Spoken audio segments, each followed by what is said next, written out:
Hey there riders, MotoJourno Chris here today, and I'm on Suzuki's SV650X, and this is their Cafe Racer offering, and it's a really cool machine actually. I mean, particularly when you consider the price, which is I think $10,500 here in Australia.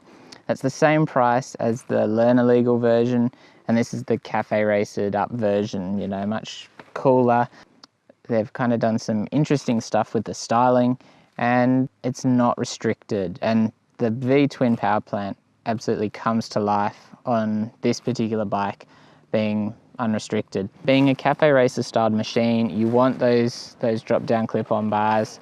Obviously they're not super aggressive, but they're aggressive enough to give it a very committed feel for the ride, which it should have, but also makes it really, really stand out. This thing's got very limited steering lock, like very limited, and while for normal kind of riding and even doing U-turns and stuff, it's not too bad. But when it comes to actually, in some situations where you've got very limited room, that becomes a very big issue very quickly. Obviously, the tank and the paintwork is high quality. It has the real Cafe Racer feel to it because it's been stripped right back, and there are some areas where there's stuff kind of hanging out, which you might not want it to hang out. But for the price point, I would say that that's to be expected, because I reckon it's pretty cool. I mean, I know in some photos it just doesn't look that good, the styling, but to me, generally speaking, it's really nice in person. It's got a beautiful deep Fleck paint in it that, depending on the light, really changes, and the angle of the light and everything, so that really stands out. The mirrors are just bleh. I'd put on some bar end mirrors up the top here, because I reckon that'd be cooler. Nice simple dash. Headlight's pretty cool. It's like an older school headlight. I haven't had a chance to test it at night, so I can't say what the light throw is like, but I'm not gonna say it's bad, but judging by how it is, I'd say it's probably just a, you know, run-of-the-mill, older style light. As far as technology, there's just, you know, ABS, that's it. Obviously electronic fuel injection as well. The exhaust's really quiet. Once you put a nice exhaust on that, it's going to sound much, much better. But it's got that beautiful V-twin character to it, which stands out. I really, really love the engine character on this. Into first gear, the engine braking is really heavy, so around town, between the heavy engine braking in first and that quite heavy clutch, I just found that I tried to keep it in second gear, and that was fine. Then for normal riding out on the more open roads and through the twisties and stuff, it's got just a beautiful, beautiful engine characteristic to it. It's nice and torquey. It's got really good acceleration. It's nice and punchy with the acceleration, but it's a beautiful thing just to string the corners together and just play with the throttle.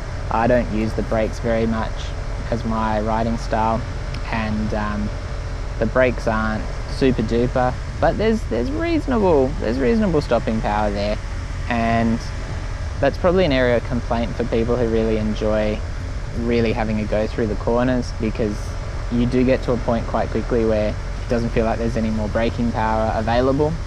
And I think part of that's because it's quite a heavy bike. It's a big heavy bike, and again, to me, that's more part of the Cafe Racer feel. Even though they do normally strip all the weight they can off them, you know, a lot of the Cafe Racers are twins and fours, which they've stripped right back, but they're still a heavy bike. It reminds me of my first bike, which was obviously just a 254. Compare that to the parallel twins that I've been riding recently, and they're super light. Even compare it to the Suzuki V-Strom 250, which I just had, which is super light. Like, just the difference between the bikes is immense. And this has got this massive V-twin in it, which just dominates the bike. But that's what gives it its character, and it does make it heavy, and that's just part of the overall package. But by committing and kind of getting into the really sporty ergonomics, it's super enjoyable. It's just a really cool machine. Now, there are a couple of notes I'd like to make about the Suzuki SV650X.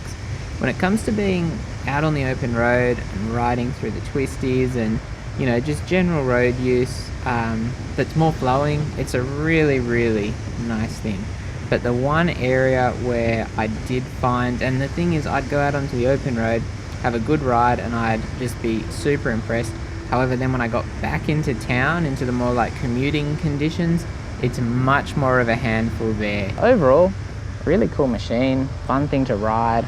Lots and lots of character. With this, you're getting the V-twin character, you're getting, you know, a sportier overall ergonomic, great all-round package, really, really inexpensive package as well. Like if you were looking at buying one of these and you like the styling and you want something fun, I would say definitely go and have a look, because it's just a bit different.